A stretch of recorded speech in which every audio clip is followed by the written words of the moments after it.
Ask the Podcast Coach for October 12th, 2024. Let's get ready to podcast. There it is. It's that music that means it's Saturday morning. It's time for Ask the Podcast Coach, where you get your podcast questions answered live. I'm Dave Jackson from the School of Podcasting.com, and joining me right over there is the one and only Jim Cullison from TheAverageGuy.tv. Jim, how's it going, buddy? Greetings, Dave. Happy Saturday morning to you. Always good to be kind of a crisp fall morning here in Nebraska. It's always good to be on Ask the Podcast Coach. Yeah, it's I went out last night, saw the movie Saturday night. It was not bad, and had to put on. I have my Fonzie jacket. You know, when it's fall for me, is time to bust out the leather, and it's that time of year. I'm actually loving it though, man. When it's cold outside and you walk in the house and it's warm, it's instant cozy, and the one. Go ahead. The one thing you could do though, if I wanted to heat myself up, that's right, a piping hot cup of Java, and of course that lovely cup of coffee is brought to you by our good friend Mark over at podcastbranding.co. If you need something to look good, anything, I'll give you an example. I took a class this week on LinkedIn, and they're talking about how important your banner was, and I went over and looked at mine and went, yee. And I was like, you know what? Who would make a good banner?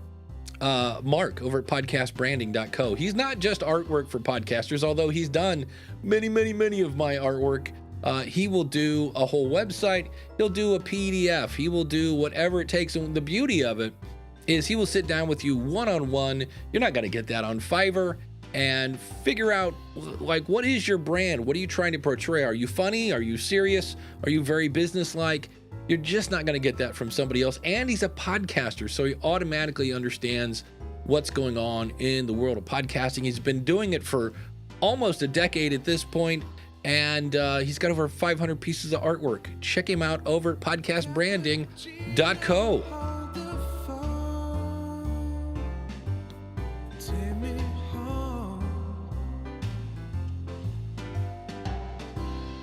And of course, big thanks to our good friend Dan Lefebvre over there, based on a true story podcast.com. This week, I think that's how it's pronounced, CHE exclamation point, 8 Men Out, 1942, and Captain Phillips.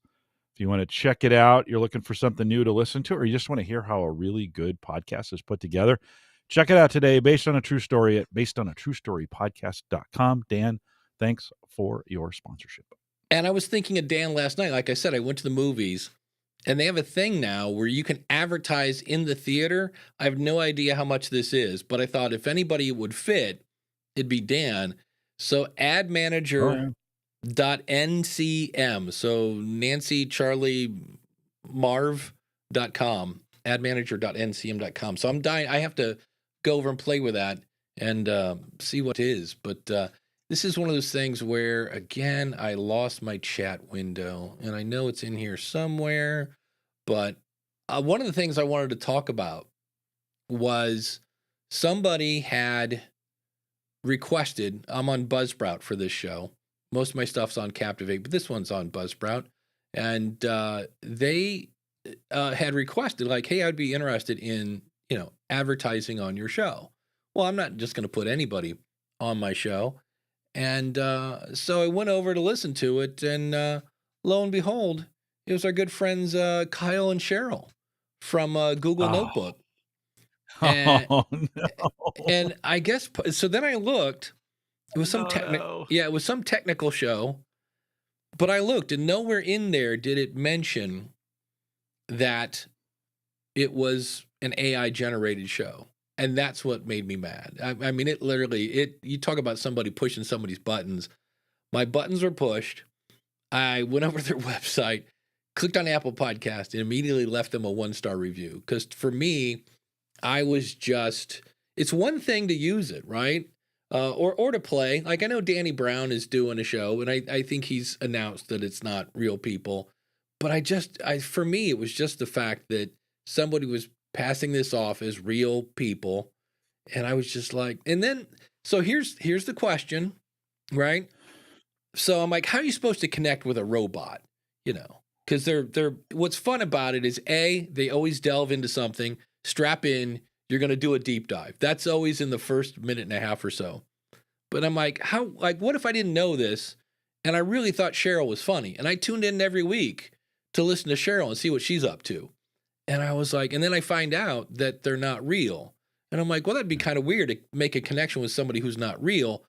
And then I walked through the living room and there was Monica Geller with her brother Ross and Rachel Green and Joey and Chandler. And I'm like, none of those people are real, but I feel like I know them, right? But I guess the difference is I know when I'm watching TV, that's really David Schwimmer and, Jennifer Courtney Cox, Jennifer Aniston. Yeah. So I don't know. Chris says Notebook LM Voices, bye trust. Yeah, exactly. That's me. So I was just immediately, the minute I recognized it, and like I say, it's always strap in. We're going to deep dive. We're going to delve into this. And the minute I shut up, all right, if Jim and I were this, the minute I said, and that's why we need to talk about it. Yeah, that's a good point, Dave. Yeah, see, that's not. I mean, they're right on top of it, 100%. Exactly. I know. Mm-hmm. I know. Yes. Yeah. Okay. So, yeah, and so yeah, Jeff they said, are, and it's uncanny timing. I mean, it's just they never interrupt each other, and maybe that's the next level to get out of uncanny valleys where they interrupt each other, or they're never off point. Like they never make a mistake. I mean, it is just it's a bad. I told you this in pre-show. It's a bad morning show. It's Bob and Judy in the morning, right? And they're just blah blah blah blah blah blah blah. You've heard those syndicated morning shows of those folks, and they just ramble through. And those I think are real people, but this is bizarre. I did some work this week with Notebook LLM, and I had to listen to those voices again. I was like, no, stop it. It'll get better though. I think it'll get better. Yeah. Jeff says that's the scary thing. This is the worst it's going to be. It's only going to get better. Yeah, sure. And then that's the one thing. This is where maybe, do you think having a video component to podcast is the best way to combat this? You know what I mean? Or here's the thing though. Hey, Jen, I think that's obviously HEY. I think it's GEN.com. GEN. Yeah, GEN.com. And I don't know if it's .com or .ai, but I can make a video version of me, and I was one click away, and for some reason, I just went, I don't want a video version because it was. They say like don't move your hands, and you just talk into the camera, and somehow they spit you out. Because as I'm watching the sales letter on HeyGen at heygen.com, thanks Jim, and halfway through the guy's presentation, he goes, oh, by the way, I'm not real. This is a computer version of me. And I was like, oh, crap, I didn't know that. So it can definitely fool people. Stephanie says, is it always the same voices? Yeah, at this point, maybe that'll be the thing. I did a thing that Ralph had talked about was you can have it review, you can have it do a podcast about your website. So I just did it to I wanted to see if they came up with any good taglines or something for the School of Podcasting. I was like, well, that would be interesting. But yeah, Chris says this is all about integrity. That's going to be the thing. And that's what made me mad is I was like, because I recognize Kyle and Cheryl. That's what I'm calling them. And so the minute I heard it, I was like, okay, is this being disclosed that this is AI? And when it wasn't, I was like, I seriously was, how dare you? I was like, I give thee a 1-star review. This is a, notebook piece of crap. Because he didn't tell anybody. And I was like, eh. So needless to say, you won't be hearing any spots on this show for that show. But I just thought it was funny that I really was kind of like, it pushed my buttons hard. And I was like, well, but I look at fake people on TV and I'm like, yeah, but I know they're fake. That's the difference. And there are going to be people that don't know this is fake. So if they disclosed, you would have been okay. If they had said this is, this is Bob and Judy in the morning, doing this. I forget what their names are. Welcome to the show. Steve and Karen. Yeah. Yeah. If they just said, hey, this they is would have said that. Yeah. I would have been, that's fine. Okay. Yeah. Okay. I think that was it. The fact they were passing it off. And the other thing I thought was funny is there was one person's name. Like it was like, Steve Jones or whatever was the name of, like, was the host of the show. And then Kyle and Cheryl come on. I'm like, wait, where's Steve? They're like, the Apple podcast says this is Steve Jones. And I was like, where's Steve? So it was, Dave, I want to be careful we don't get too like there's some really good applications for this. Certainly, I mean, we're kind of oh, railing against the just have AI create it and then have AI voices read it. I mean, I think that's still a little, but think about so I have a situation at work where our former CEO no longer with us. And we have a lot of we have a lot of his content from the past. And the audio quality is terrible of it, right? It's hard to listen to. But if I could get a few bits of audio from him where it is clear, we did a 45-minute recording of him back in the 90s that was on video, and it was very, very well done, right? The audio content. If I could clone that and then replay that as a dub over the bad audio to bring back to life some of those things that he had done maybe in the 80s when recording was difficult. yeah. Remember the old tape players where you hit play and record. I'm saying, He's talking into a or microphone this big. It's uh-huh, like, very expensive to get good audio back in those yeah. days. Very expensive.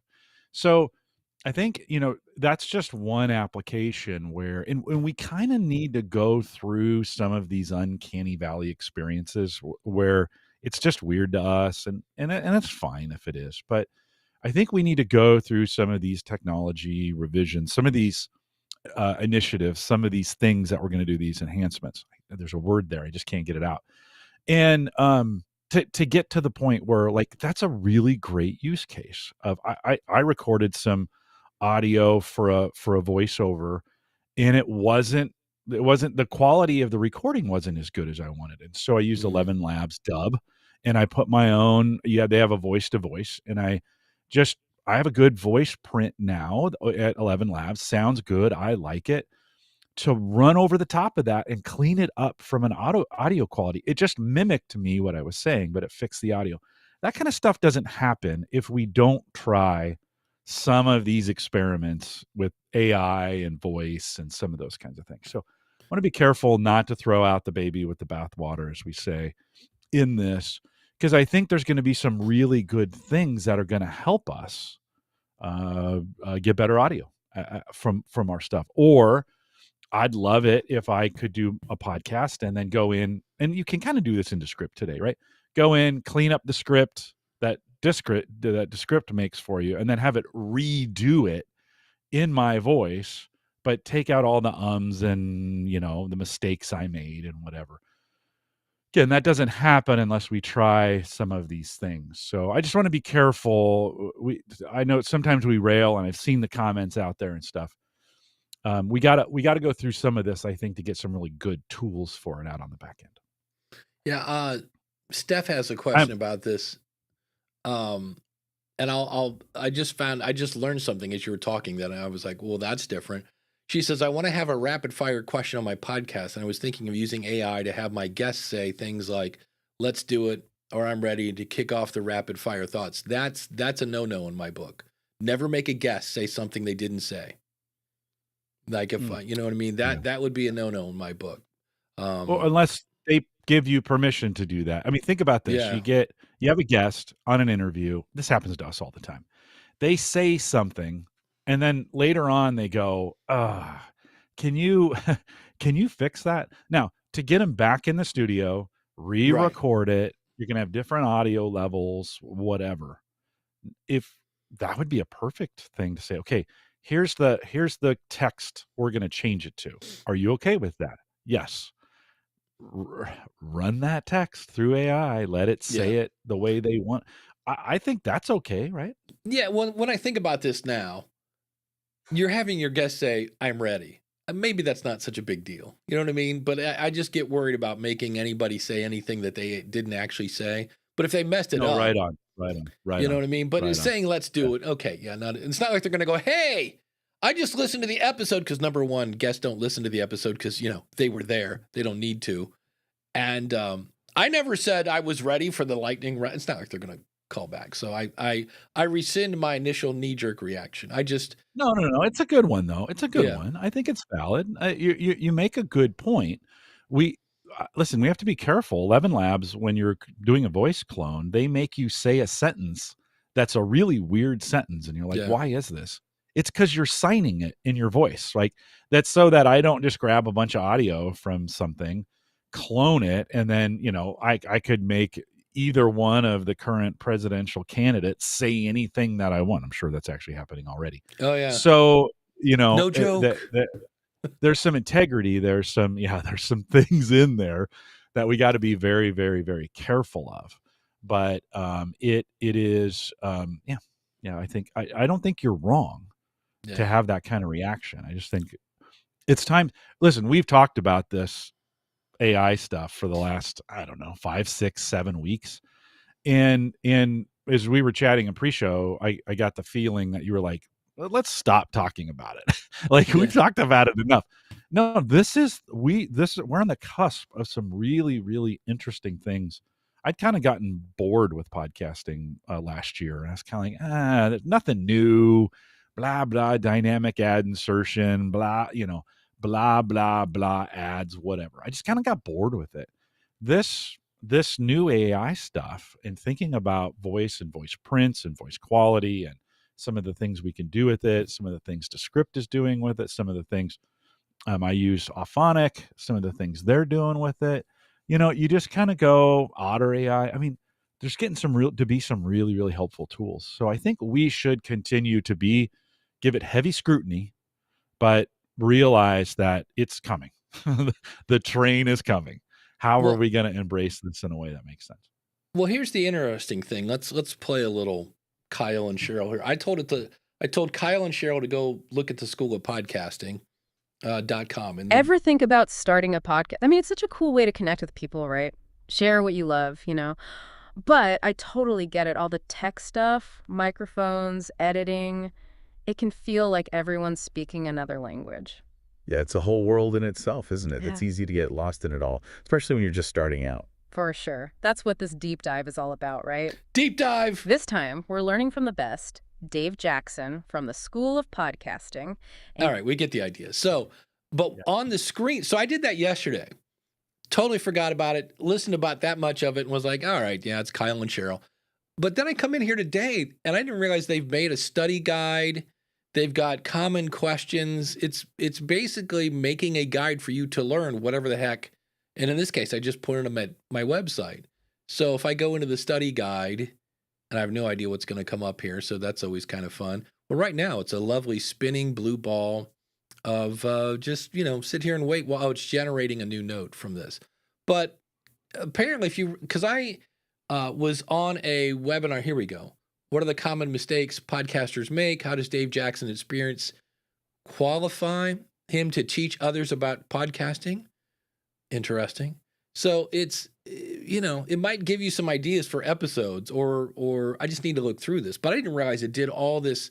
Here's a study guide. Here's the top questions, blah, blah, blah. So it's, again, it's not all bad, but I was just like, wait, what? Oh, it's not. Are we switching back to us? Yes, we had this. Okay. Yes, you're over here now, Jim. Okay. I was like, where'd the screen go? So it's interesting. Stephanie wanted to know, are you on the free or paid plan? Yeah, I'm on the paid plan. Yeah, me too. I think I'm on the $5 plan. I don't use AI a lot, but this thing is interesting. Jody Krangle says, I know there are good applications, but like everything technology, lots of folks will push the envelope past the point of no return. Yeah, it's one of those things where I'm like, how long, Jim, till we clone our voices, right? Throw it into something like this, give it a script, and go back to bed. And then, to be me going, hey, welcome to Ask the Podcast Coach. And Jim will be going 100%. Let's do a deep dive. Yeah, let's do a deep dive. The tell, right? In Right. AI, in OpenAI, the tell was in an ever evolving world. That was another. If you had it generate a blog post for you, it'd always start with in an ever evolving world. So Yes. there's some tells out there. I think the difference, Dave, is that we enjoy doing this. Like, we're not doing this for the money, so to speak, Oh, right? We're hope doing not. w- we like to be here on Saturdays. We enjoy this process. It wouldn't make much sense for us to do that. Just wouldn't. I I wouldn't be interested in it. I have no intention of letting an AI take over for me.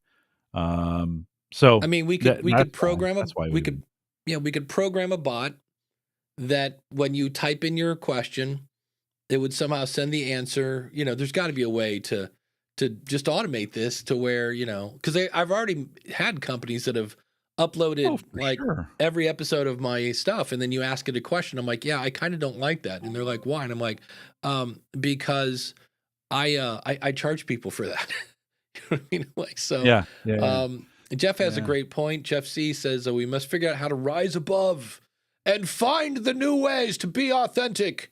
Because there's Yeah. we're not going to put this genie No, back in the bottle. no, Um, it's out indeed. We're yeah, not gonna. It's coming, whether we like it or not. yeah. So I'm with Jeff and Chris. I'm like, part of me, like Adam Curry, his thing on this is like, hey, do more of it. Everybody, if you want to make a podcast now, just chat GPT it and notebook LM, baby. He's like, because it's crap. Oh, It's crap. He goes and put it all on Spotify. And he goes, because they just want content. They don't care if it's good or not. And he's like, because it'll just make me sound that much better. And I was like, that's interesting. Yeah, I'm kind of with that. I like that. I think we'll get to a point, and we may be kind of close, where it's not the content. It's actually the content itself may actually be better than when we do it, Well, because right, it's dude, amen. Because here's the thing. Notice when we hit this, right? And they just got right to the Get this. topic, He right? says podcasting didn't just And change also, his life. Kyle has It amazing actually pipes. saved Come on, give me some someone's Kyle. life. Seriously. Yeah. That's intense. Right? He was doing this podcast. Seriously, that's intense. I could talk Does like he have Kyle. skinny jeans on? Is he like really tight shirt, suit jacket But- that just doesn't fit quite right? But here's the thing. I listen. The fun thing about working in podcasting, like even at Podpage, I get to listen to a lot of podcasts. Like if I'm working on your website, I'm clicking play while I'm there. And look, this podcast is not the best podcast in the world, the School of Podcast. But when you spend like here's the thing. I could call up my best friend right now and we could talk about Eddie Van Halen and how David Lee Roth just turned 70. I'm like, wait, David Lee Roth just turned 70? I'm like, yeah, David Lee Roth turned 70 this week. Now there's no focus to that. There's no, it's just us talking. And I think people forget that a podcast is content intended for an audience. Now, you don't have to care about that, but I mean, it was easily 6 minutes of just shooting the, breeze. Right. And I was like, wow, I thought this was a show about movies. And even, I mean, I love Jen Briney, and it's a good show once they get to the point, but there's a show called We're Not Wrong, and they spend at least 5 minutes making fun of something that I don't care about. And I'm like, please, this is where I want chapters so I can go get to the content. The Chat GPT thing, the Google Notebook here, there's no chit-chat. They're not like, Kyle, what did you do this week? Well, my cat was scratching the couch again, so we got to get a new couch. So we went down to Big Lots. Can't believe a couch is $100, Like, no, they just got right to the... So that's what we can learn from this. Now, I always say I'm not anti-chit-chat. I'm anti-chit-chat at the beginning. Like, put it at the end or weave it in somewhere. But when the title says how to turn dog poop into gold and you're not talking about that, like, that's why I hit play. I want to learn how to, holy cow. So Stephanie has a follow-up question. She says, I didn't get a chance to ask them because it's an idea. Wait, it's an idea I have now. She's talking about, again, having the guests. I'll reach out to them and ask them. They maybe just send me a voice note. For me, just to say, let's do it. See, part of me goes, no, you should definitely get their permission. Yeah, you should. Yeah. You should. Yeah. It's So- just a note. It's always worth it to get their permission. That's Oh, well then, and this is spooky. This is why I didn't do the Hey Gen thing and make a video version of me. Jody says, who's a voice actor, Jody says, I've heard some voice actors putting their voice in there and then finding their voices in places that they didn't consent to. So that's something worth keeping an eye on because, I mean, Jody, Yeah, I wonder what the she's, terms are there. I wonder what those terms yeah. for if you're putting your voice, there's they have two different, the free version you can do some voice cloning on. And then they actually have a model that you can train on the paid version. You can go in there, you get, depending on what you pay, you get, and I just started doing this, so I'm not an expert on it.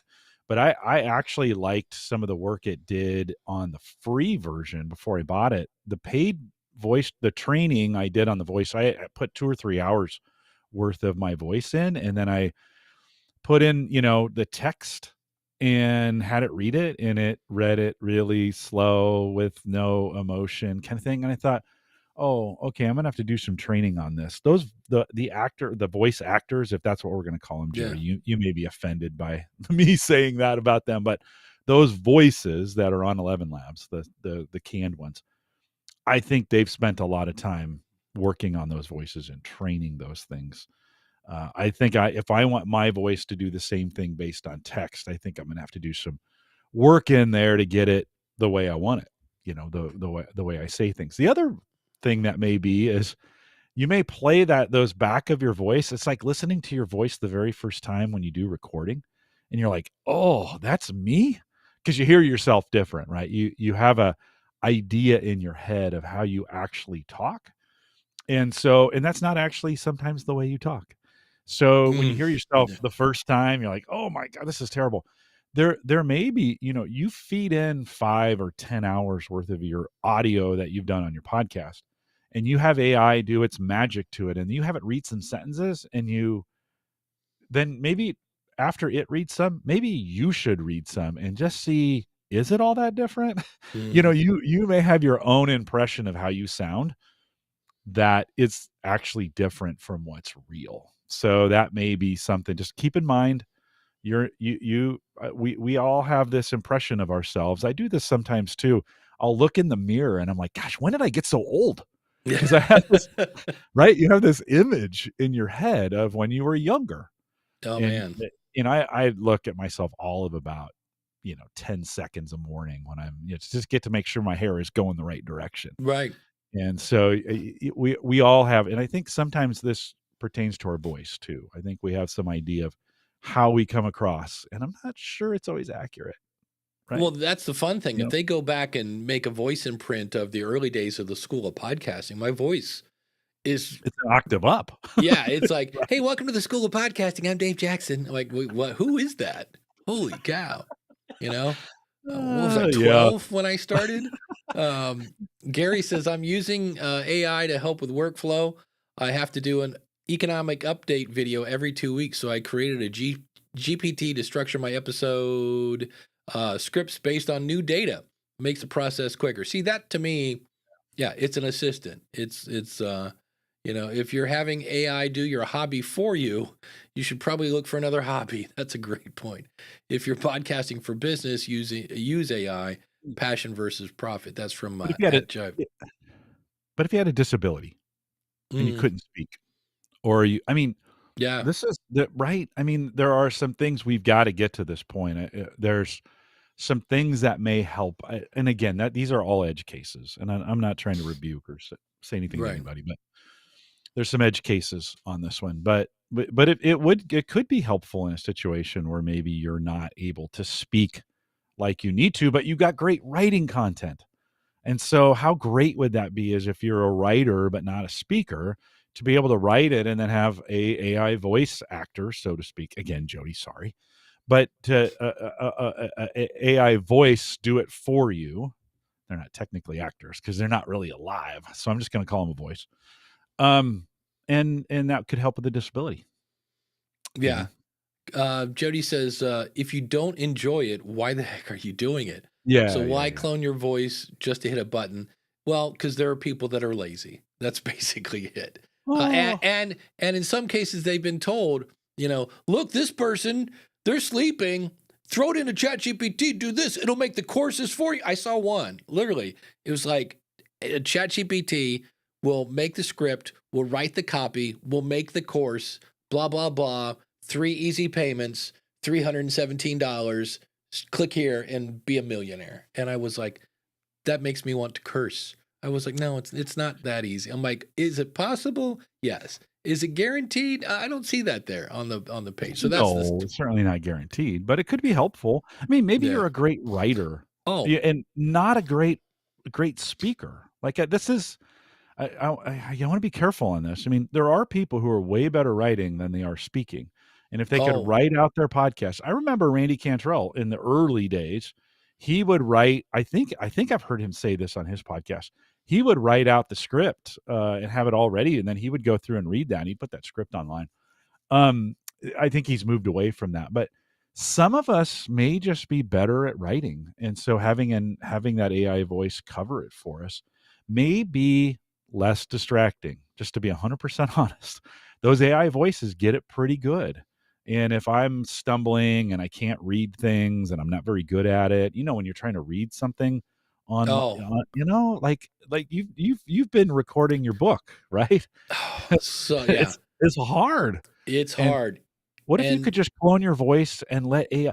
You yeah, created the content, Dave. It's already done. What yeah. is wrong with a voice that I can't distinguish between you, the real you, and the AI you, for the intention of just getting your book content read and you not having to sit in a recording studio for 19 weekends to get it done? I mean, that kind of makes sense to me, doesn't it? If it was, And is that yeah, wrong? if it was a good read, I Yeah. guess that would work. Yeah, in a I way. mean, But to me, that would make sense for your book. Like, I'd yeah, think a perfect use case of your cloned voice reading your book, getting that thing done. Because, it's not easy. Yeah, but the yeah, fun thing, if profitfromyourpodcast.com/book, as I'm reading the book, because the book came out 4 years ago, I'm also updating it. I'm like, okay, I wouldn't say that anymore. Like there are times that I'm like, let's go off script, shall we? So Chris has a great point. He says this is why live video and interaction is a key component in all of this. Yep. oh yeah, yeah, Although yeah. I'm sure it's just a matter of time till Kyle and Cheryl, you know, have video. And then I mean, there's already a musician. I forget her name, but it's AI and her music's all, done by professional producers and this and that. And I remember there's a musician I follow on YouTube, and they're like, the beauty of this is she doesn't get tired when she tours, and she's always willing to do an interview. And it was just a very polite, and she's like, as a musician, let me be the first to wave the bird at you guys. Like, I'm sorry I have to sleep. I'm sorry, Yeah, it yeah. was just kind of, it's like when people go, well, we'll get back to the content. We have to do the stupid sponsor thing. So when they're like going, well, our stupid musicians have to eat and sleep and, want to get paid, so it was very interesting. Jody says there are marketing agencies that use AI to give them a middle of the road, what everyone else is doing ideas, and then going in a complete opposite direction. That's not a bad idea. I'll give you an example. My next episode of the School of Podcasting was pretty much done, like in terms of me fleshing out my ideas. And because I've been going to the movies, and there's a lot of things that podcasters can learn from the movie industry right now. Kind of like what Jody said. It's here's what they're doing. Let's not do that, kind of thing. And so I asked ChatGPT last night. I'm like, what can podcasters learn? No, I went to first I asked ChatGPT. I said, what can podcasters learn from the movie industry? And it brought out stuff like, oh, we're both in the storytelling, business, basically. I'm like, that's a good point. All right, I'm going to throw that in there, And then I went over to Perplexity, and I said, what are the recent stats on the movie industry? And it gave me they lost 38% of their audience. And I was like, oh, that's good. And why did I ask Perplexity? Because it gave me the link to where I could go and double check and verify the information. So there are times when I like it. I mean, I could have asked Google, but then I'd get, 10 results that are all ads that may not be, good, for lack of a better phrase. So, but yeah, by doing that, Jody says, then they come up with something new and interesting. Yeah, my whole thing is you can't be a thought leader if you're just quoting ChatGPT because all their stuff is, years old. So Bandrew says, Bandrew in the house. Hey, what's It up, was man? your constant discussion about Chit-Chat going at the end that made me get to the point and move Chit-Chat to the end. Yeah. I've just never, and I don't mind, like we do, Jim will be like, oh, it's National Hot Dog Donut, whatever day. You saw, but we don't spend 6 minutes on the No, fact that it's, maple sausage day or whatever. we just get right to the commercials, That's right? it. Yeah. Well, that's it. It's one of those things. Oops. Yeah, Tom Webster of the book, the audience is listening. He made a great point. He says, when you turn on your favorite TV show, it doesn't start off with a bunch of ads, like for 7 minutes.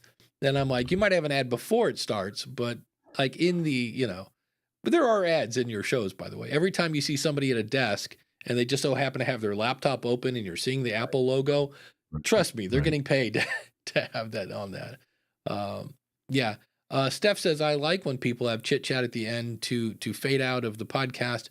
I mean, my favorite is Sam and James Cridlin on Pod News Weekly. And at the end, they're just like, so how was your week? Oh, I was doing this and doing that. And so it's not that people don't want to know that. They just, again, the title of the episode is The Promise. You should get to that as quickly as you can. And so... I'm gonna make a case against that just here for a second. All right. So work with me on this. Now, Cheryl would never argue with me. I'm just... I know. That's how you know we're not AI. She'd just go 100%. Maybe we are. Yeah. But let's dive into that. Go ahead. Yeah. Yeah. No, so I think oftentimes when I listen, especially when I listen to long form content, the views expressed by those individuals during the podcast are filtered through oftentimes the week or the month or whatever's going on in their life at that time. And sometimes what makes the content the most interesting is hearing it through the lens of how they're actually feeling. And so when I do get a little banter or I get a little chit chat in the beginning, I get a feeling for where that person is in the moment. It's not just someone coming to give me information. I hear it from I hear it from an emotional standpoint. It's almost like emotional communication, right? I know how their week's been, or I know what they're thinking, or I know sometimes there's even banter in the beginning that's going to add flavor to the content later in the show. There may be some things said, there was some callbacks that are happening, whatever that do it. It also helps me get to know them a little bit. Now, can you do that at the end? Yeah. But I kind of like it. I kind of like it in the beginning. I like to know they're my friends, right? I have listened to these shows because I like these people. And so I want to know, what's the first thing we do when we get together as humans? Hey, we did this morning in the pre-show. How's your week? How was your week? Yeah. We don't go right to the, what are we going to talk about? I want to know who you are. So I think if you're trying to make a connection, if you're really trying to be a human podcast, I actually think that banter up front is kind of important. For the people that regularly listen to the show. No, true. Now the first person that shows up, they're like, I don't care about, their car broke down. They most likely came because there's a recommendation, and so they're gonna forgive that. Like it's just like when you're at a party with a bunch of new people and you don't know who those people are, and you go in and you have that small talk with them. Right. That small talk is actually kind of important to get to know them a little bit. Oh, you like this, or you're like that. And so I kind of think it gives us some social clues to help us better understand the people that we're listening to. Well, that's kind of true, because for me, it drives me nuts when it takes Conan O'Brien 10 minutes to get to the guest. And all he's doing is berating, and I forget his assistant, who laughs at everything he says. So he could say, I need a Coke, and she'd be like, like, that's her job, is to laugh at everything he says. And she's been with him forever. But I literally go, like, if I have an app that lets me skip, I have it set to 10 minutes. It drives me nuts. But I know other people that love that banter because they know his two, one's the producer, one's his assistant, and they tune in for the banter, and they could care less who the guest is. So Yeah. tomato. I'm Yeah. like, for me, Yeah. best first impression, move it to the end. But I get your point. If you know the Um, guest, and because it's weird, I'm that way. I used to hate Mark Maron's opening banter because he always gets kind of political and blah blah blah. But there are times when he'll be like, I was doing this gig in Albuquerque, and this guy comes up to me after the show, like there were stories. But Right. meanwhile, he was interviewing, somebody I wanted to. So yeah, I can go both ways. I just think as a first impression to a brand new listener, maybe not. But there is a I fast think it's forward more button. important. I think Do it's you? more important actually for the new listener. Yeah. Mhm. Yeah, it's the introduction to you. That's true. It's just not like so I listen to the Wall Street Journal podcast now, and it's a bunch of voices, Luke Vargas and some of those. Right. And they just jump right in. I mean, if you want a podcast that's gonna have information, Tracy Hunt is another one of their hosts. And there are times I'm like, when we get done, I'm like, I'd like to know a little bit more about Luke. Like, Mm, I wish they would let they have a host on Saturday that does an episode, and she kind of I forget what her Francesca Fontana, and Francesca adds a little bit of commentary in her. It's like she sneaks in these little mm, jabs. Now it's news, so she has to be careful when she's doing this, but you get a little glimpse into her personality, right? And we just spent in the AI conversation a bunch of time saying it's really about the personalities of the podcasters, not right. necessarily the information they're giving, right?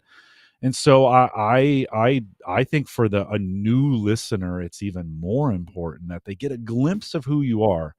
That I think if they like that glimpse, they'll stay, regardless of if the information is valid for what they're doing or not. If they start to like you as a person, I think they'll keep showing up. So it's one I have no emotional connection to any of those hosts on the Wall Yeah. Street Journal podcast. I mean, Well, so I don't know. I think it's more important. Jody says a good intro or outro creates an excellent audio brand for your podcast. And of course, she does a show about audio branding. It makes it memorable. It allows it to stand out and really feel like you. So there we go. Yeah. Yeah. As long as it's the other thing too is there's chit chat that's interesting, and then there's chit chat that's really, really boring. But I guess that depends on, again, if Eye I'm a of the brand new, beholder. yeah, Eye of the beholder, right? I think, and again, you can do anything you want in podcasting as long as you do yeah. it our way. Let's be really clear about this. So yeah, no, I think it's eye of the beholder. What are you trying to do with it? Where are you trying to go? What do you want? There are folks who I think live and die for the banter. There are some who don't. If I'm going to YouTube and I want to get my washing machine fixed and I want the instructions on how to do that, I don't want the guy to banter on and on and on and on about Yeah. how his day was. Just get to the freaking washer, right? But if these are people that I like and I want to know more about them, give me some banter. Let me know what's going on in your world. So I don't know. Listen, we vote with our downloads, right? That's So it. you listen, you do you and what makes you comfortable. You do it your way. Don't tell other people how to do it. You do, and if it's successful, keep doing more of it. If you like it, right? I mean, Well, and you make a good point. It's your show. If you want to start the show with some chit chat, totally, start the totally. show with chit chat. It really is up to you. And they always say there's no shoulding in podcasting, but I'm like, it really is. Because somebody asked me once, it was interesting. They were trying to figure out like my ratio of like how many sound effects per minute. And they're like, well, how do you know when to, like, sometimes you'll put in a sound effect, or you'll throw in a buzzer, whatever. Like, do you do that like every X amount? And I'm like, I just sometimes I feel like throwing in, especially on the school of podcasting, there's some days when I don't know, I'm in a sound effect kind of mood. And like every, time there's a pause, I'm throwing in a ha ha or something, whatever. And I go, and other times I just don't. I go, that's 100% based on, what we need right here is a bell or a something, or sometimes you just need a little, rim shot or air horns, whatever you're doing. And there's, Yeah, sorry. I was looking for David Lee Roth, and that was not David Lee Roth. But Yeah. yeah. Also, Dr. had thrown in a question. I have that peg. So if she's like, "Are they ever going to answer my question?" I'm like, "Yes, we are." But I guess for me, if the AI is disclosed, I'm okay. Okay. And it'll be interesting to see.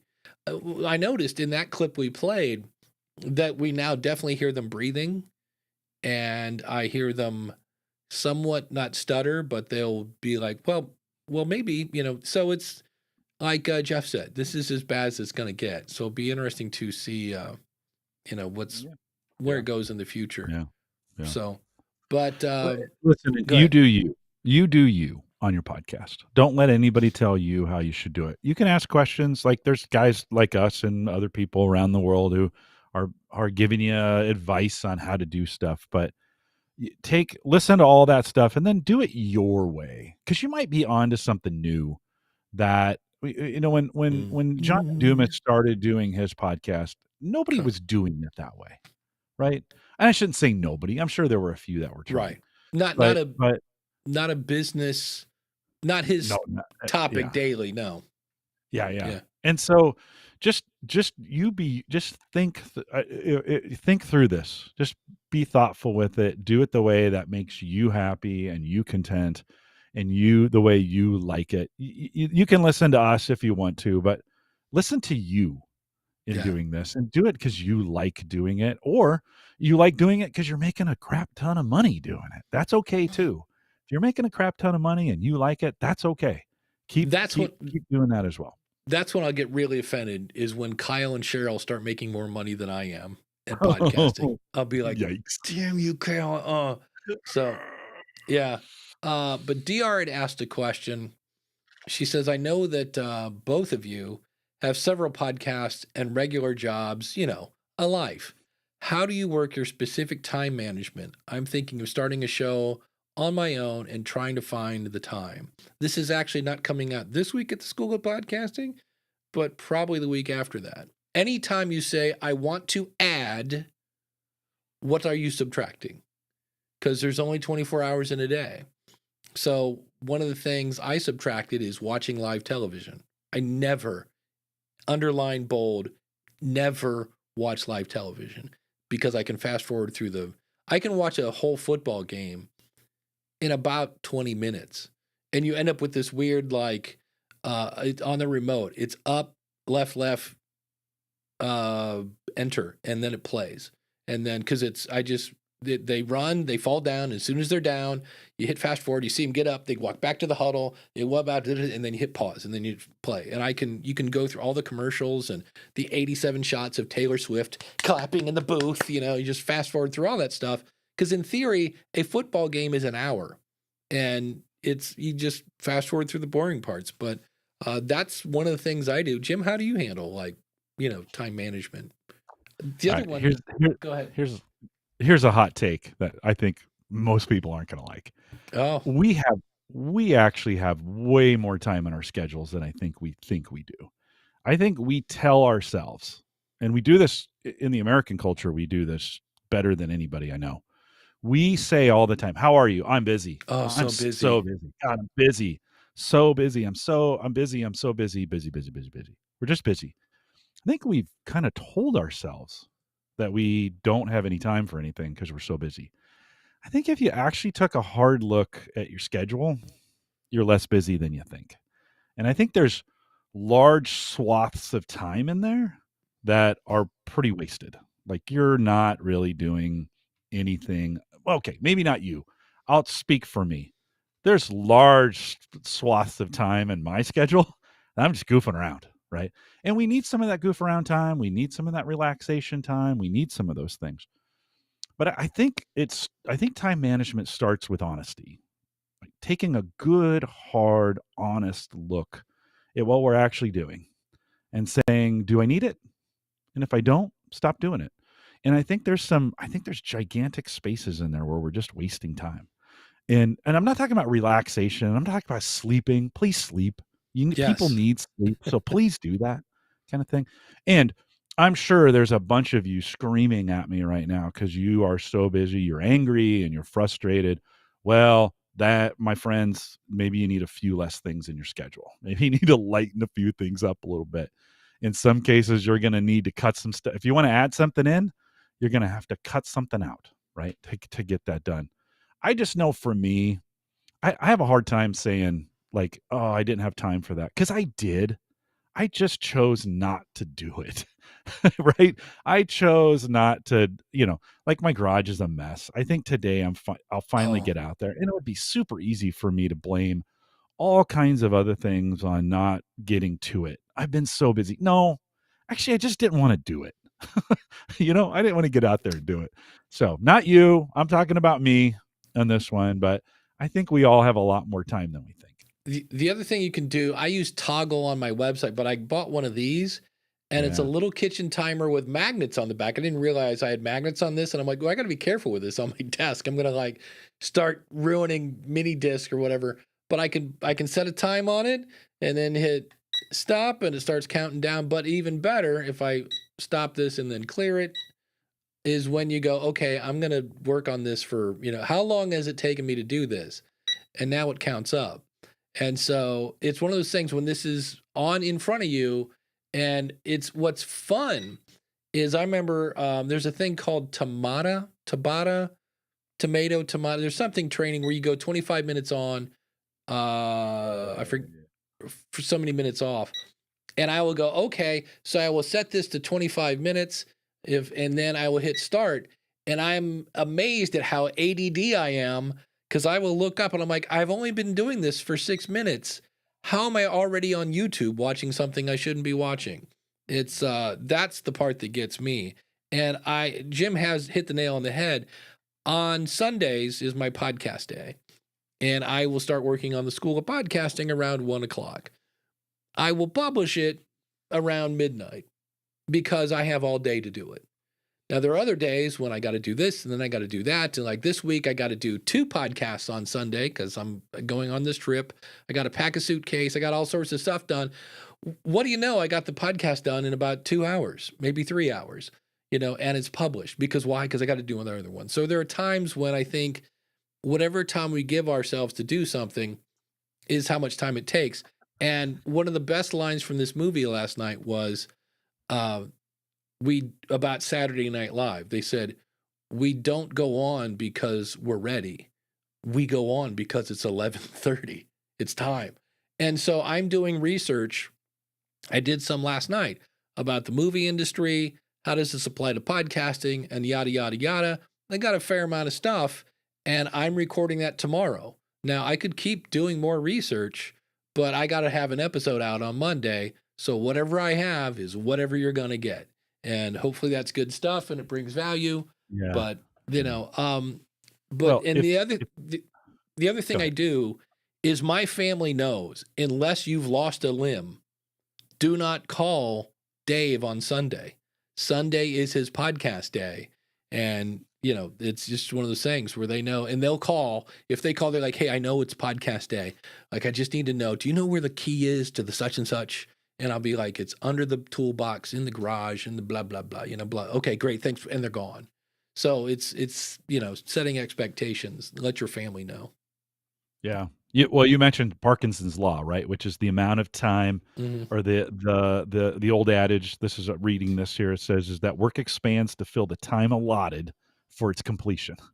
And you want more time in your schedule? Set some deadlines, right? And set some deadlines that might be a little quicker than you think they need to be. Say, hey, I'm going to go out and get the garage clean, which I'm going to do today. Go out and get the garage clean, and 3:00 is the deadline. And at 3:00, I'm stopping regardless of what I've gotten done at that point, so I can go do this. Otherwise, for some of us, it's an endless task. You might be out there for 7, 8, 9, 10 hours getting some of those things done. So it is there. You've said some great things from a time management standpoint. One of them just be set some deadlines that are sooner than the last second that you have to get it done. You prep for a podcast conference, right? That session that you're going to do, Dave, you do a lot of sessions at podcast conference. once you start prepping for that thing, you will literally prep till right up until the point that you go on. Yeah. And do you really, and maybe you do, but do you really need all that prep time? I mean, some of that time may be wasted time. You might have been ready the Wednesday before. You can set it aside, come back to it 10 minutes ahead of time, right? So deadline setting may be what you need as well. Yeah. My thing is with talks, I've got the content down. I keep doing the content because now that that's kind of the basement of my house, my brain can start working on how can I make this entertaining? What stories, what jokes can I throw in here to make it entertaining? But yeah, and it's funny because just by doing it, and all of a sudden it'll be like, ding, here's a place where you could tell this story, or ding, and it's because I've quit thinking about the material. Now I'm just like, let's use ADD for good. And now I'm like, how can I take a tangent here? You know, I like it. I like it. Yeah. So yeah, but that's really it. And then I mean, Jim brought up sleep. I now have the woman in the tube tell me at midnight, it's midnight, because I have a thing at 10:30 that says I use an app called Streak. So I'll be like, yes, I worked out for 30 minutes today. Yes, I had 8 glasses of water. No, the scale didn't go down. I have all these things that I'm keeping track of. So at 10:30, she reminds me, hey, fill out your streaks. Because at this point, if it was going to get done, it's done. And in theory, at 10:30, I was supposed to think about going to bed. That is not working. So now at midnight, she goes, hey, it's midnight. And at that point, it's like, whatever you're doing, pencils down, test is over, go to bed. And so because Craig had a great point when you say, where was it? It's something like, here we go. I don't have time means I don't want to. And that's, for me, I find myself, when it's taking me a long time to do an episode and I'm out in the kitchen again looking for chips or something, I'm like, why am I in the kitchen? And I'm like, oh, you're not super confident. This is great. Like I've done all the research, but I'm still not 100% sold this is going to resonate. And that's where I'm like, well, then, figure something out here. But I'm procrastinating because I'm not, again, I don't want to do it. I'm like, not sure this is going to go to bed or going to work. Dave, that's so true, Dave. I mean, that's a great point, is to have that awareness of, why am I procrastinating? Like, why am I giving myself a root canal right now? Like, I could be doing, you start picking other jobs that are infinitely harder. All of a sudden you're like, you know what, I think I'm going to paint the outside of my house. And you're like, no, you got a 15-minute task to do. Just get it done or write it off. If you don't want to do it and it's not bringing you any value, get rid of it. Stop obsessing about it. Just I think a good example, Dave, is if you went into a week. Now, you've got a streak. You've always published a school podcasting show on Monday for 1,000 years. And that'd be a tough day for you, that if on Sunday night you got done and you said, this episode is crap, but I'm going to miss a week. I mean, I just looking at you, thinking about that scenario, it's tough. I know it's hard. Yeah. But would you release the crap if it was really? Now, you don't release crap, but I have released. It's funny because I've released episodes that I think this is gonna, like, because I go back. I'm like, does Ken Blanchard? What about Kim Craggy? What about Nancy May? What about, like, is somebody there gonna find value in this? Because I know people listen to my show, and I'll be like, okay, Nancy's not gonna get anything out of this, but I think, Doug Cadill will, or whoever. So I kind of have an idea, but there are times when I'm like, do I hit publish? I'm like, and this is where, when I hear the phrase, it's good enough, I'm like, that's not my goal. My goal is amazing. And I landed on, good enough, better than nothing. And what's weird is there have been times when I've had those episodes that I'm like, I cannot wait to hit publish on this, and nothing but crickets. And then there's the episode you go, I guess I'll publish this. It's all I got. Click, and people are like, that was amazing. And I'm like, really? Because I was pretty sure nobody was going to like it. So, but I always, I think ahead. Like, I know, hey, I got this thing I'm going to, and I'm not even sure when I come back on Sunday. So I got to record 2 episodes this week. So I started earlier. Been doing research. Today I'm going to record it, and then tomorrow I'm going to record the following week. So I'll have 2 in the can. So yeah, TR says, "Welcome to Dave's True Confessions." That's my job here, is to get Dave to confess to things. Well, So on my last episode of Building a Better Dave, which is a very strange podcast, it's literally just an audio diary, and I just documented it that like James Cridlin said some really nice things about me, and then I forget who else did, and I go, it's weird because I started off. My goal was to be the podcast consultant. I wanted to be like, if somebody says, "Oh, you should start a podcast," I wanted people to go, "Oh, one person. The guy you got to talk to is that guy right there," right? And based on things I've heard in the like I was just on a call this week and somebody said, "Holy cow, a legend is in the chat room. Dave Jackson is here." And I was like, "Who? What? Huh?" And I hopped on a call. I thought it was just like a, "Hey, let's get together and, hang out" kind of thing on I think it was Thursday night.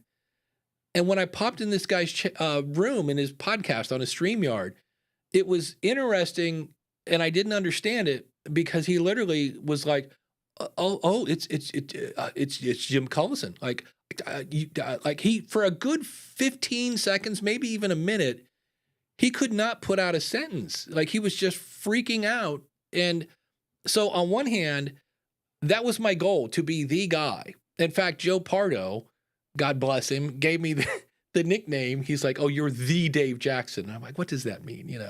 So it's weird when you kind of partially, I feel, achieve that goal, but yet when somebody gives me compliments, my brain goes and just bats them. I don't understand it. So I was like, I guess this is imposter syndrome. So I don't know. How do you feel when you go to your events and people are like, "Oh, Jim, Mr. Collison, how are you?" Like, look, seriously, Mr. Collison's my dad, right? You're like, how do you, Exactly. do you have a hard time taking that in when people are like, It "Oh my used to. gosh"? It used to make me feel very awkward. And what I've learned is to say thank you.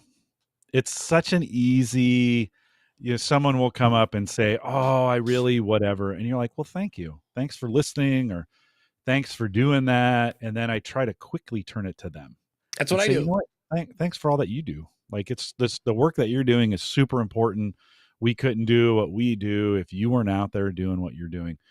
And so it takes that moment off of me and maybe a weird, media kind of thing, and puts it back on the other person to say, it's just, I was just just the other day, I walked into a room and the instructor gave me this really nice intro, and as I came up, they clapped, and I said, "No, let's give it up for Al."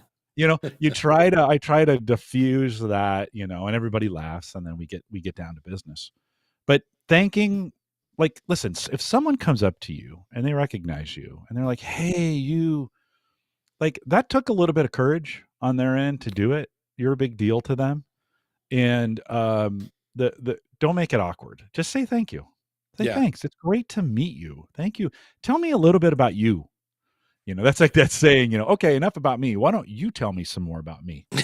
Don't do that. Yeah, my Don't do that. when I was married, my ex-wife came with me to a podcast conference, and somebody would come up and say, "Oh man, I love your show. You're so funny." And I'd be like, "Looks aren't everything." And she just said, "You are horrible at accepting." So yeah, I'm with you. And so I usually say thank you. That makes me feel wonderful. And then I'd be like, "Hey, you said you listen."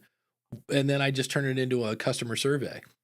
And I'm like, "Why do you listen? What do you like? What do you wish I would do less of, or whatever?" So yeah, I always turn it around on them. But yeah, I always, the one that I want to never hear is like Emily Prokop said she saw, we rode in an elevator at Podcast Movement, and she said I was too scared to say anything. Oh, And, yeah. and I No. go, what part of me is scary?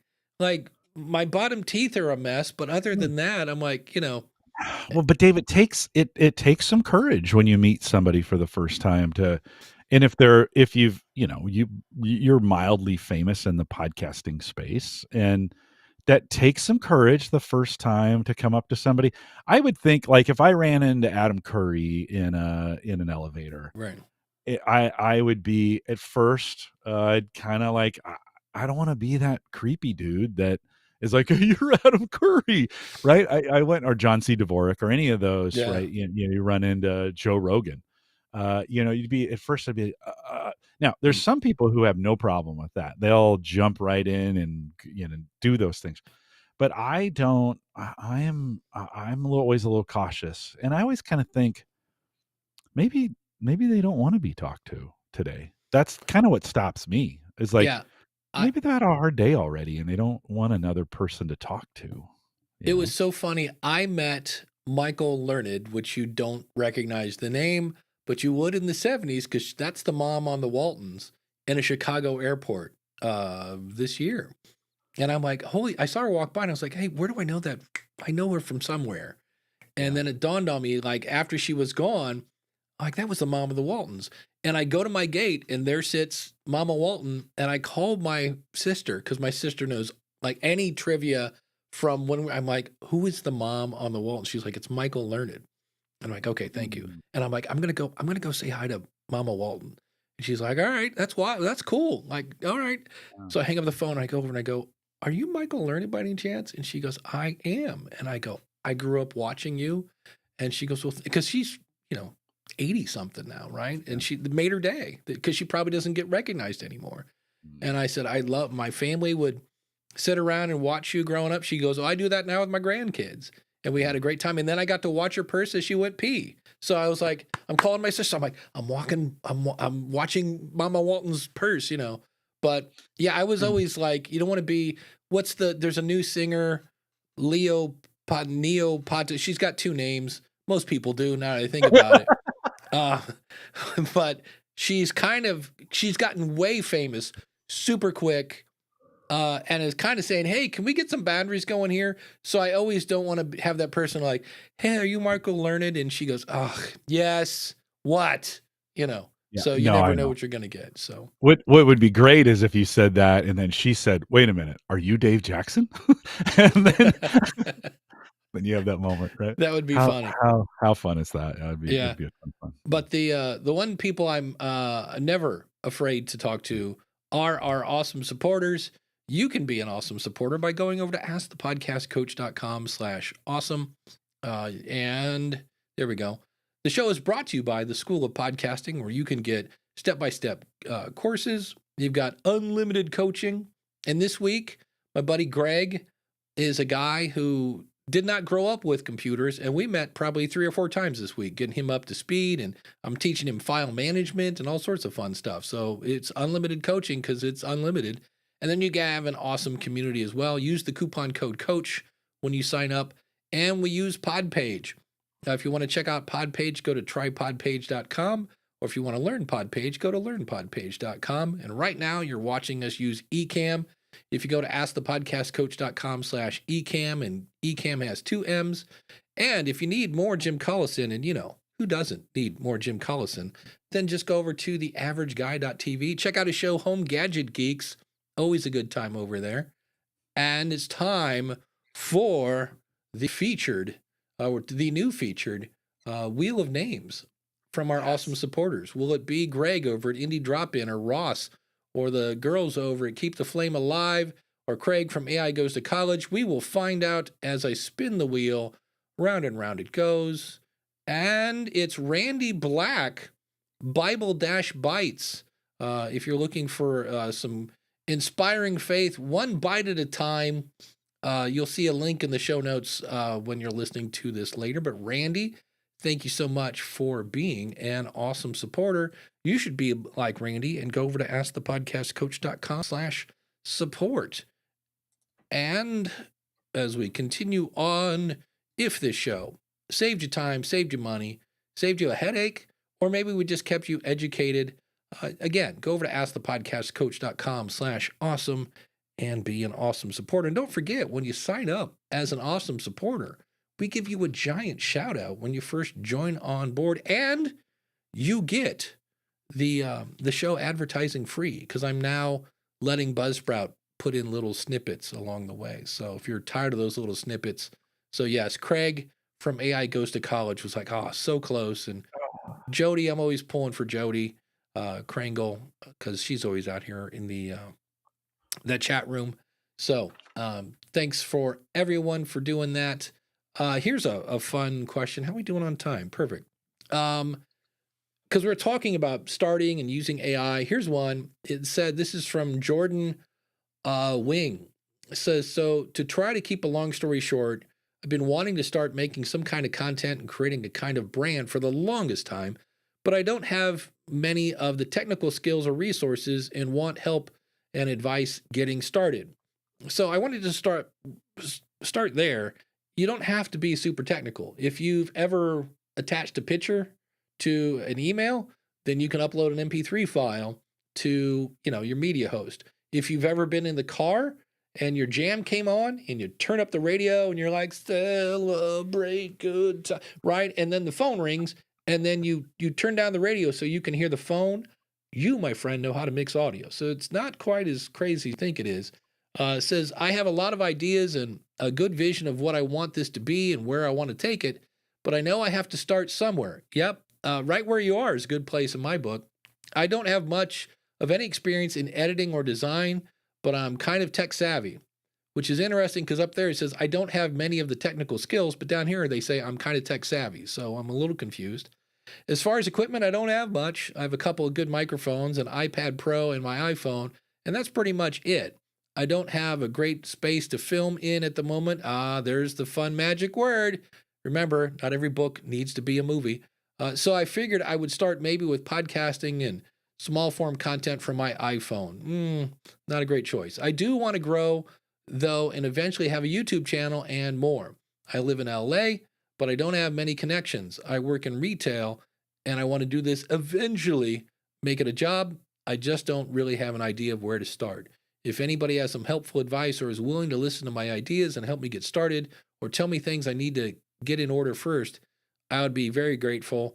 I want to do whatever it takes to get my ideas off the ground. And so here's the thing, after reading that, Jim, do you hear a passion to really do a podcast? I don't know if it's passion. I'd use the word. I don't know. What do you think? That was, I didn't hear it. I didn't hear like, I want to do a show about this and I'm dying to, like, I heard, which is good because you have two brains working on this. You have the emotional side. You're like, I just want to talk about this. This needs to get out there. And then you have the logic side that's like, well, wait, hold on. Who are we talking to that, and you kind of need a little bit of both. This seemed to be a little more on the logic side where I'm like, well, I want to do this. I want to, the thing I didn't, I always say just because you can do a podcast on your phone doesn't mean you should. But they're also really what they're saying is I want to start a YouTube channel.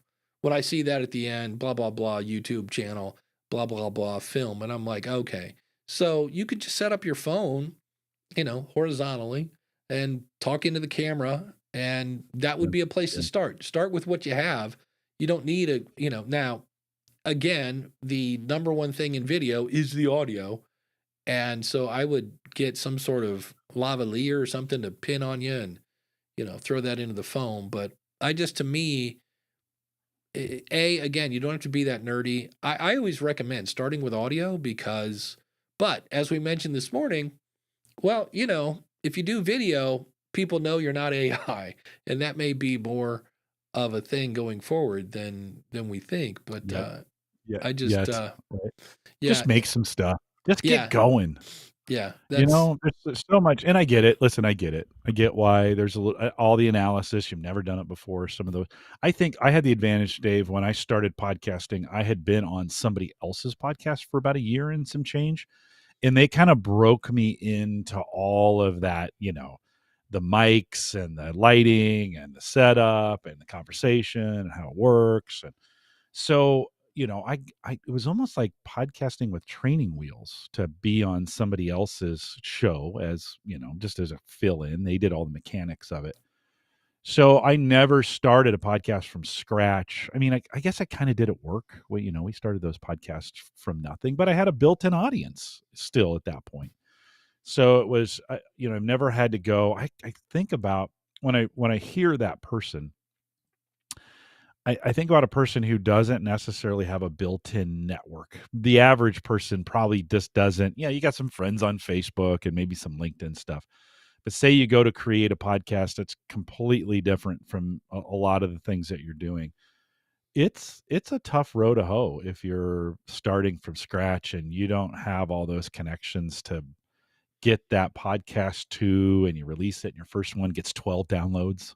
And you're like, oh, and you start by saying, I don't care how many downloads I'm going to get. I'm Right. just doing this because I want to do it. And then you get 12 and you're like, oh, okay, maybe I didn't really feel that way. Right. Yeah. As long as I Yeah. help one It's a hard thing. person. I know. Yeah. Yeah. Yeah. I am tall Yeah. boy says what I heard in this email is he wants to do it because others are doing it and he sees their success and wants what they have, not Yeah. necessarily him wanting to do it consistently. That could be. I mean, Yeah. Yeah. right now it sounds like a podcast is a little bit like a fax machine in the late 90s. It's like, well, everybody's doing it. I guess I should have one too, and that's not a reason to start a podcast. Well, everybody else is doing it. So, yeah, it was just one. I was like, SP says, VTubing, and that's halfway to AI video streaming recording. Yeah. So it, I like the fact that they said YouTube, because as opposed to a podcast on YouTube, I'm like, no, you're actually a YouTuber. But yeah, when I saw that, I was like, so I told them, I'm like, hey, why are you doing this? Who's it for? What are you going to talk about to achieve your why? Those kind of things. And the fact that if you want to do this for a job, you got to do it for a minimum of, well, I shouldn't say minimum, somewhere in the vicinity of 2 to 3 years is where you'll start generating income. Please prove me wrong. But it usually takes years to generate an audience. Now, if you already have an audience, well, that's a different story. But just because you have an audience on Instagram doesn't mean those people come over and watch you on YouTube. That used to be one of my favorite things when I worked at Libsyn. You'd have somebody with this insane number of people on Instagram or Twitter or whatever. And then they kind of ever so politely like, don't you know who I am? Like, there's no way I'm getting 1,200 downloads. I have 10,000 people following me on Twitter. And you're like, yeah, that's really good. And they're like, what? And you're like, yeah. And they're like, but I have 10,000 people. Yeah, not everybody listens to podcasts. So that's always fun. Speaking of YouTube, we had this one. I went on time. Perfect. So it appears that on YouTube, my typical audience retention for an episode is about 25%. Did we do this one already?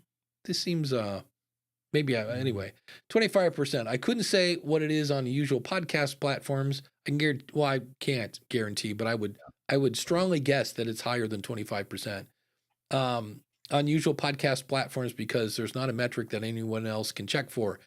Yes, there is. It's called podcastconnect.apple.com and Spotify or podcasters.spotify.com. It feels discouraging because what that means in effect is that only 2 to 4 people on average are actually listening to the whole way through. My philosophy has always been if I get double digits on my listeners for an episode, then the effort to make the episode was worth it. So we're back to your 12 downloads, Jim. But I guess in my mind, I assumed a view meant that works. Yeah, I remember talking about this one before because a view was 1 second because Randy Black figured it out. So just one of those things, again, where you really do have to figure out your why. Because this guy went to YouTube and now he's bummed because from what I understand on YouTube, 50% is like, you're amazing on YouTube. I am a little, my old teaching, brain awakes when I look at my stuff in Apple, because to me, 70% is average and I want to be above average. I'm looking for 80 and above. But that's one of the things I'm going to be doing in November is I haven't done a listener survey in a while, probably like 2021, something like that. I was looking through some stats and I looked at my, completion rate in Apple and Spotify and I was like, that's not where I want it to be. I'm getting too many 60%. And I was like, well, it's time to find out what my audience wants so I can figure out and give it to them. So keep that in mind. Here's another one talking about, starting a podcast. I've been working on my podcast for a while. I've got the concept, I got the title, got the story, and even started writing episodes. I'm close to finishing the first 2, making good progress on the next 2, and I have many more ideas ready to go. So there's a part of me that's like, so what's the problem? I've invested in a good microphone. I have a lot in place. Okay. My therapist is encouraging me to record and share something soon. I would echo that, but I'm unsure whether to post it right away. I feel like I'm almost there, but could use some advice on the best next steps. Do people usually post their first draft right away or wait until they polished everything up? Unfortunately, people publish their rough draft. That's not what I recommend. I'm worried that fear might be holding me back. Well, it sounds like it is because you have everything except pulling the trigger. But also, I want to make sure everything is good as it can be before sharing it, which is a great attitude. I really appreciate any guidance or advice you have from those who've been through this before. So yeah, I really, really recommend that you get somebody to listen to it, not to rip it to shreds, but to let you know what's working. And if there was a part that was boring, like, hey, can you do something here to make it a little less boring? Uh, and then just realize that, like I love the attitude. I want this to be great. And so, do what you can to make it great and let it go and realize that when you hit episode 10, you're going to listen to episode 1 and go, I don't know. Thoughts, Jim? I think we always underestimate the impact that we have on folks once it's released and out there. I get notes on LinkedIn from folks that listen to the podcast in our community. I thank them they recertify, and so I'm thanking them. They're like, "Oh, thanks, I listen to your podcast." I don't know them. I've never run into them. I don't know who they are. They're not part of our live show. They've never sent me a note about the podcast. And I'm always surprised. It's like all these people that listen, I have no idea who they are. And yet they still listen all the time and they find great value in it. You got to trust a little bit in that area of, hey, I'm getting these, because I always doubt my numbers. I get them like on Home Gadget Geeks, it's 400 or 500, maybe something like that. And I never really hear that much from people. And I'm like, are those fake numbers? Are those bots? Are those right? We fill in the blanks, right? Who are those people? And then out of the blue, somebody will send me an email, be like, oh, hey, long-time listener. I've been listening for 10 years. You sparked something that I needed to ask you about, right? So I just think you got to, at some point, one, you're never going to get those unless you actually get going on it. Right. But people two, can't leave feedback on nothing. You've got to put something out. Yeah, they can't just make it up. But two, I think it's actually more effective than you think it is in what you're doing. You're actually having a greater reach than you think you're having. Maybe not in the number of people, but for the people who are listening, they're listening to you every week. They know you. They keep coming back because they found a friend. They trust you. They like you, which is great. Don't piss them off, by the way. Yeah. And so, I think you just gotta trust it at some point. And it kind of goes back, you got to have a mission. We just had Simon Sinek on our podcast, and he's the big why guy, right? Yep. You got to know your why. Why do. are we doing this? You do. You got to know your why. Yeah, because if you don't get your why, you're going to burn out. At Jive says, sounds like they might have mic fright. I've recommended be a guest on other shows to get used to talking live. That's not a bad idea. Sure. Yeah. Sure. And then in terms of getting people to listen, drive people to your email list. Jeff says is so important, especially with all the algorithms and the AI, because that's where Glenn the Geek, he has his Patreon group. And those people, like he has a group of them, like a subgroup of his group that listen to every episode and like that guest was crap or whatever. Like they're brutal, but that's what he wants. Brutal honesty. How can I do this better? Dan says from based on a true story podcast.com, I like to think of it from the perspective of the podcast that I listen to. I don't reach out to most of the creators, even though I listen to them regularly. Yeah, it's always funny. I'll give you an example. Here's a sentence you don't hear much. I remember teaching Sunday school with a little bit of a hangover and in my 20s, because I wanted to be the cool kid that taught the high school class. So I had graduated, blah, blah, blah. And there were times when I just thought, why am I even going in? I had like 2 or 3 people. And, we'd talk and I'd hang out and I was trying to be the cool guy and blah, blah, blah. And I've had them come up to me now, like 30 years later, and go, man, I love that Sunday school class. You have no idea how much I learned from that and blah, blah, blah, and yada, yada. So you never know if you're making an impact. And then you find out, decades later that like, oh, that was really cool. I really like that. So, yeah. So, Stephanie wants to know, what show was Simon on? Yeah, he was on Leading with Strengths from Gallup, and our CEO is the host. I just produced the podcast part, but our CEO is the host on that show. Nice. Uncle Marv says, had that happen to me. Got an affiliate payment from a sponsor, but didn't know who it was. Mentioned it on my show and got an email the next day from a first-time contact saying it was them. So, yeah, you never know who's listening. I mean, I've had, we're doing that at Podpage. We're finding out, like, Jay Klaus and Adam Curry and all these other people are using Podpage. And we're like, oh, we should probably put them on the front page or something, so you never know who's listening. That's why I always try to do something good. But that also, going back to the person with mic fright, will make that person not press record. Because they'll be like, well, Dad, this is going out to the audience. Insert reverb here. And then it's always weird, because on one hand, they don't want to release it because the audience, and then they release it, they get your 12 downloads, and they're like, oh, there is no audience. And then once it finally starts catching steam, then they start freaking out because people are listening.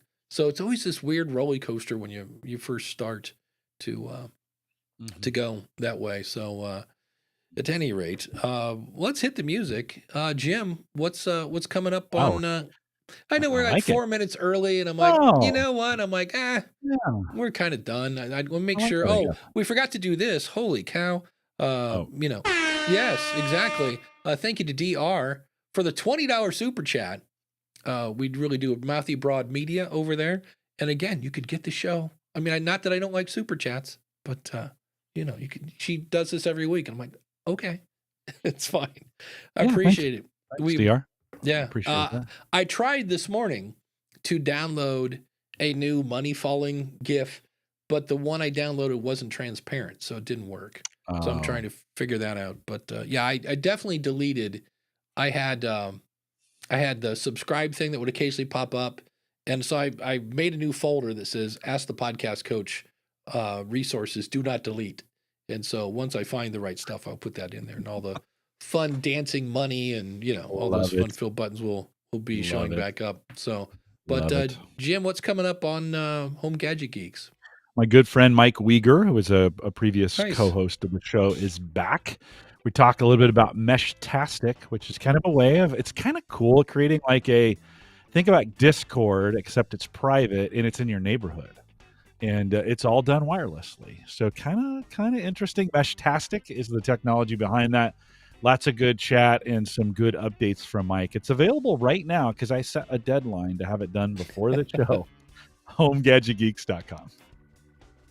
And as mentioned on the School of Podcasting, I've been researching the movie industry, and they're going down the toilet, and there are some things they do, especially around brand safety, that is, I think, adding to that decline when all your movies have to be safe. When was the last time you saw an R-rated, comedy that you went, ooh, so maybe that's part of it. There are a couple other things that they do. Make sure you have a great experience, et cetera, et cetera. So that'll be coming out on the School of Podcasting. Reminder, no show next week. Dave will still be hanging out in, it's not really Boston. It's south of Boston, but at Ecamm Creator Camp. So that should be fun, hanging out with Doc and Katie, and some of my favorite YouTubers are going to be there. So that's half the fun for that. I'm looking forward to that. So I'll be coming back, hopefully much more ready to jump back into YouTube and do some fun stuff there. So thanks to easy for me to say, Dan based on his true story podcast.com, and Mark over at podcastbranding.co.